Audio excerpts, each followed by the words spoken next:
একটি অন্ধকার, ভুলে যাওয়া বনে আজারথ নামে একটি রাক্ষস বাস করত। অন্যান্য রাক্ষস থেকে ভিন্ন, আজারথ মানুষ এবং তাদের অদ্ভুত উপায় সম্পর্কে কৌতূহলী ছিল। তিনি প্রায়শই তাদের ছায়া থেকে দেখতেন, দয়া এবং নিষ্ঠুরতা উভয়ের জন্য তাদের ক্ষমতা দেখে আগ্রহী। এক ঝড়ের রাতে আজারথ এমিলি নামে একটি হারিয়ে যাওয়া শিশুকে খুঁজে পেলেন, একটি গাছের নিচে কাঁপছে এবং কাঁদছে। তার ভয়ঙ্কর চেহারা সত্ত্বেও আজারথ সহানুভূতির যন্ত্রণা অনুভব করেছিল।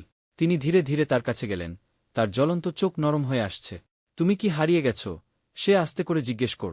এমিলি কথা বলতে খুব ভয় পায়, কেবল মাথা নাড়। আজারথ কর্তব্যের অদ্ভুত অনুভূতি অনুভব করে তাকে সাহায্য করার সিদ্ধান্ত নিয়েছে।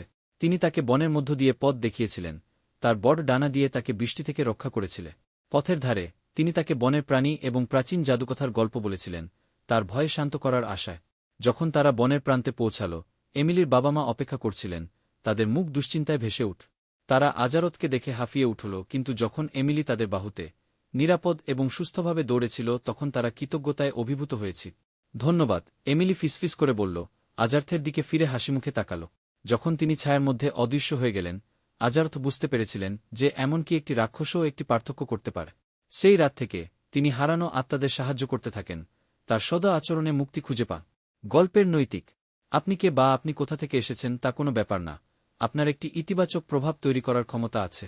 দয়া এবং সহানুভূতি এমনকি অন্ধকার হৃদয়কেও পরিবর্তন করতে পারে।